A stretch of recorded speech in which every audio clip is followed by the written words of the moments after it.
Well, let's start the presentation here in Chapter 8 with kind of a real high-level video. What are triggers? What are the types of triggers? What are they used for? Just some basic stuff. I'm probably going to introduce more questions than I answer with this video, but just consider this like an introduction to the next, I don't know, like 10, 12 videos, whatever we end up having here in this chapter. It's a fairly short chapter. Triggers by themselves are fairly simple topics. It's all the other pieces that work together, all the things you can do that makes you need to bring a whole lot to the table. Having said that, you're going to have to kind of wait till I give you some bigger examples to maybe fully understand what I mean. So let's get into it. This is actually a bunch of text here. So a trigger is actually a database object. So you know how like a view is a database object, a function is a database object, a stored procedure is a database object. Same thing with a trigger. You're going to write a bunch of code.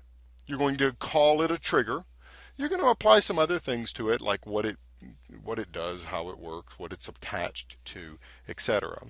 But the whole functionality of a trigger is that it performs additional processing on incoming changes.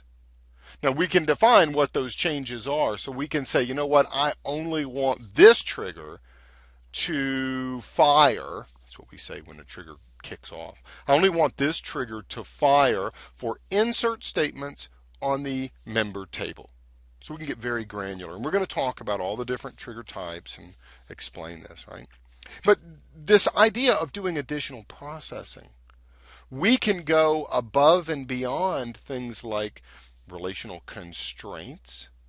You know, foreign keys are fine for doing things like I want to make sure that this child has a parent. But can a foreign key say that a parent may not have more than 4 children? No, that's not what a foreign key is going to do, is it? That's not what a check constraint would do. That's not what a primary key. So you have to have ways to do additional business rule processing over and above a constraint. This is where your triggers come into play. Right? We'll talk more about those later, and I'm going to go through lots of real-world examples in this chapter. We're going to see a lot of fun things about triggers here. So another way of thinking about it, it's a predefined response to an action that a user performed. Okay? So you could argue that a constraint is a predefined response to an action. If a user tries to insert a duplicate primary key, the predefined response is no, throw you an error, not allow you to do that. Right? Well, your trigger allows you to do things that constraints cannot do. Constraints cannot correct the change. Okay? For example, let's say, I'm just making something up off the top of my head, but let's just say here that you have an incoming change, and that change is for a child record that has no parent. If we were just dealing with foreign keys, that would get rejected by a normal foreign key. Right? It would say, nope, sorry, no children allowed. In a trigger, though, we could say, okay, if I have an incoming value that has a parent that's not found, instead of rejecting this row, I want to set this to -1 because there is a matching parent for -1 that means no parent. Okay, we'll see, but you're predefining what the response is to a user action. And here's a cool thing about the trigger. They can't be bypassed. Okay, the user can't like throw a switch that says don't fire my trigger. There's going to be one instance where that actually can happen. If you're doing batch processing, you're doing bulk loads, the default is that triggers do not fire because they would slow down the processing. The trigger is also transparent. The end user does not know when or if the trigger is working. Again, I'm going to go through all these, so I'm kind of staying high level. So I know that you're probably going, oh, that sounds cool. What do you mean then? We'll get there. All right, here's the 3 types of SQL Server triggers: DML, DDL, and logon. Now their names imply what they need. DML, anytime you can apply DML triggers for insert operations, updates, and deletes. That means that on a specific table, a DML trigger is tied to a specific table. You can specify what the response is when an insert happens, or when an insert and update happen, or when an insert or delete happens. Now you're predefining a response. Now DDL triggers, these are your data definition language. This is when you want to do things like audit all of the table changes. So anytime somebody issues an alter table statement on the member table, you want to audit who did that and what the new changes are. Logon triggers we really don't cover on this course or in this course. That's more of a DBA side, but that would kind of give you the idea. The name implies what it does. We can do further processing when somebody tries to log in. We can audit things. We can check for the existence of values. We can enforce hours, things like that. I'll do this. We're going to cover DML triggers at a high level and DDL triggers at a high level for the rest of this video. Then we'll come back. We will spend a bunch of time showing and talking about DML triggers, designing real world solutions and templates. We'll then come back and do the DDL triggers. Okay. So DML triggers, these are very common. You're going to be using these, or probably going to be using these on double-digit percentages of tables. I don't use them on all of my tables. I probably use them on 15 to 25% of them, though. We kind of have to talk about what kinds of triggers there are first and why we would use them before I can kind of further qualify that. Now, when we talk about a DML trigger, we build the DML trigger and we attach it to a table. So a trigger is, you know how like a view or a function is just a database object. It's a standalone thing. We can go look at it over in the management studio all by itself. It's in the views folder or in the functions folder. Well, it's not the way the trigger is going to be. You're going to have to drill down underneath the table itself, and the trigger is underneath the table. So it belongs to a table. So when you build a DML trigger, you define the DML that it responds to for that specific table. Now you can have a DML trigger that does all three of these, insert, update, and delete. Or you can say, you know what, I only need a DML trigger for the insert statement. Again, syntax we'll look at in the next video here. Okay? So the idea of a trigger is it allows you to do more without the user knowing and without requiring any interaction from the user, right? So we're going to do things like audit trails, all kinds of cool stuff. But these guys can do anything that a stored procedure can do. They can make changes to the database. They operate as part of the original transaction. That means that you can roll back the original transaction if something doesn't meet what your criteria or business rules are. Another way to say that, the transaction is not complete until the trigger is complete. Now there's three different types of DML triggers. We have an after trigger. This is going to be your most common trigger for, I would guess, almost everyone, if not everyone in SQL Server. An after trigger fires, wait for it, after the user has made the database change. We're going to talk timing here, a couple of videos here from now, a couple of slides from now here. But think of it this way. Let's say you have an update trigger on the member table. The user issues an update statement. The change is made in the database, and now your trigger fires. Before the transaction is complete, your trigger fires and does whatever processing you've coded into the trigger. Right? It's just SQL code, right? Right? Now, an instead of trigger, this is the tricky one. This is the one where I find people get kind of cross-eyed and go, what? I don't get it. All right. So an instead of trigger, the name is beautiful for this one. It is in no way a misnomer. It completely tells you what it does. Instead of whatever the user tried to do, your code runs instead. So the timing of this one is going to be the user runs it. Let's say you had an instead of trigger on member. Your user issues the update statement. But instead of the update statement actually running, your trigger code runs. End of story. All right. I know that one's tricky. You need some examples. We'll see that. Give me a few pages, a few videos, and we'll be very comfortable with it. I promise by the end of the chapter. Now, the before trigger, we don't actually have. Okay, this is actually not implemented in SQL Server. Instead, the fine folks at Microsoft decided to implement the instead of trigger. But a before trigger, the user would have, if we had a before trigger attached to update for the member table, user tries to update the member table, and before the change is made, before the constraints are checked, the before trigger would have run. It would have allowed the operation that the user passed in to continue. It just sort of would have injected that trigger code into the workflow.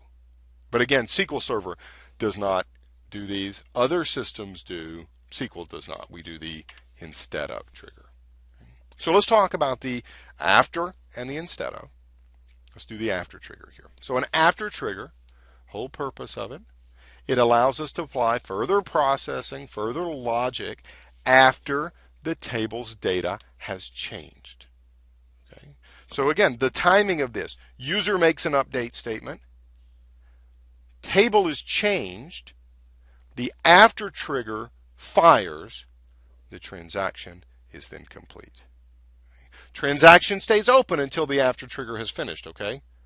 So you don't want your trigger code to be overly adding a lot of overhead to your timing. Okay? Now, one of the big uses of an after trigger is for auditing.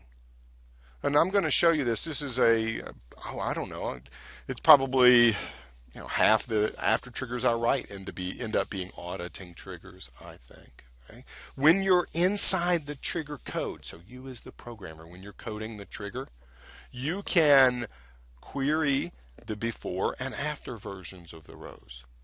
You remember when we were in chapter 6, and we were talking about the inserted and deleted tables? Remember the output clause of the insert, update, and delete?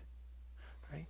Those were the virtual tables that showed the before and after images of the rows. Same thing here. We have inserted and deleted tables. We can see what the user changed. We can see what it was before they made the change. We can see what the incoming change is. We can overwrite their incoming change. We can audit it. Audit triggers are huge for your programming side of things. Auditing metadata, like we can actually add.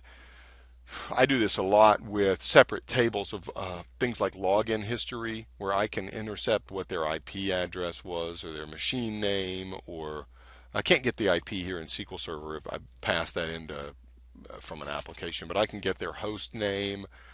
I can get lots of information, all their user options stuff. So, rolling back transactions, I will probably say I don't do this part of it as often in an after trigger. I will probably do rolling back of transactions with an instead of trigger. So it's not as important to me to do business rules and constraints in after triggers as it is for me to do that in an instead of trigger. Okay? In other words, if I know that there's something that's going to prevent a transaction, a database change from occurring, I would rather prevent that change from occurring in the first place instead of trigger, rather than let the change get made and then look at the change to decide it should not have been made and rolling it back. So remember, after trigger timing, the change has already been made. If you roll back, that might be a large transaction, require a lot of work. So generally speaking, my rollbacks would be in an instead of trigger. I would have some logic at the beginning of it that looks up that business rule information and says, no, this would violate our business rule. I'm going to roll it back before you even make the change. I mean, the difference could be 20 minutes. I could instantly roll back an instead of because no change has been made. Or if I did the same in an after trigger, 20 minutes it takes to actually do the database change. And finally, my after trigger fires and then rolls everything back. Takes 20 minutes to roll it all back. So be aware of that. Okay? So your instead of triggers, as I mentioned, they fire instead of the operation. User tries to update, but we intercept it. Okay? So you have full access here to the before and after images as well. One of the cool things we'll find is this is actually kind of similar to a before trigger because the logic is done before those constraints are checked. Okay? This is where I'm going to be doing my business rules. Okay? Maybe even some correction.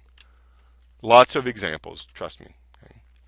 Oh, in this one, your change, the user tried to make an update, that's not actually performed.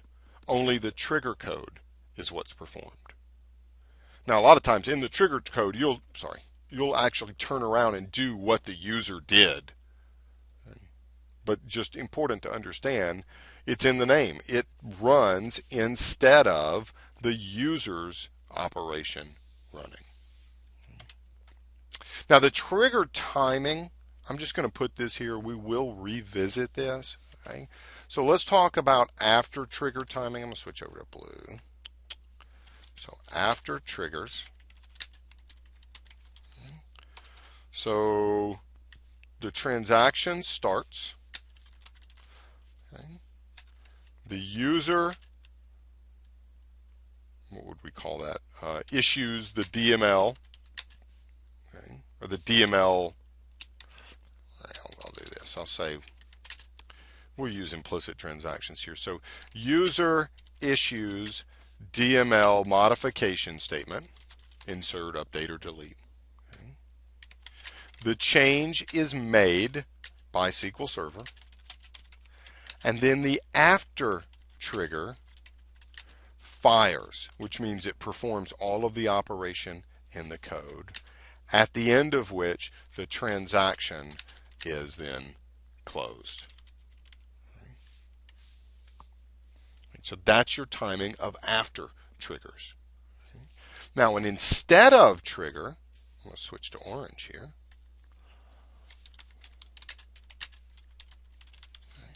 1, user issues DML modification. 2, the instead of trigger intercepts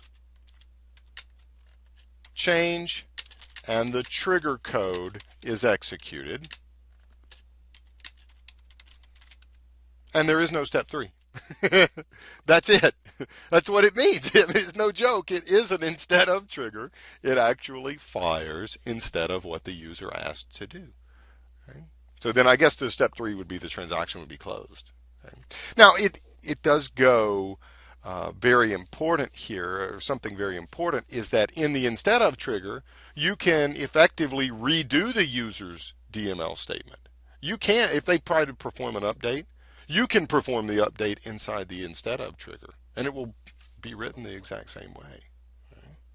Now, you can have both triggers that work together, so you would have basically an after and an instead of. Okay? You could have the user issues DML, okay? The instead of fires, and based on the code, performs, let's just call it an update. Now the change is made, the update code, the trigger code of the instead of trigger performs an update, that change is made, then the after trigger fires, and then the transaction is closed. This would actually be very common, so you can have both. The rule here, and we'll talk more about this, you can only have one instead of trigger per table per operation. Logically, that makes sense, right? Like I can, if I have an instead of trigger built on an update, I can't have 2 instead of triggers because only one thing can happen instead of the user making the change. After triggers, you're not really limited. You can have multiple after triggers on the same table for the same operation. Okay? You might have 2 update triggers. I've been in situations where that's very helpful. And you can control which one fires first. we'll talk about that. I think that's the last video in the chapter where we talk about multiple after triggers on a table and setting the order. All right. Now, DDL triggers. Let's do this one and then we got to close out on this video here. The DML is for your insert, update, and delete. DDL, this is for your data definition language. You can have create, alter, and drop. Okay? And we can scope these for anytime this occurs within the database, anytime this occurs on this table, anytime this occurs on the entire server. But the idea, this is an after trigger. The user makes the change. They alter the table. They add a new column. After they have done that, but before the transaction is complete, your DDL trigger fired. And there's more that we can do. We'll see these here at the end. Oh, I thought that was the last page. This is actually it. DDL and DML are similar because they fire after the operation. Okay, so it's similar to an after DML trigger. And they operate as part of the original transaction. So the transaction is not complete until the trigger has completed, which of course means that in the trigger code, you can roll back the transaction. Okay, I know that's a lot. It's just like Blitzkrieg mind stuff there. Let's get into after triggers and talk about the syntax and how they work.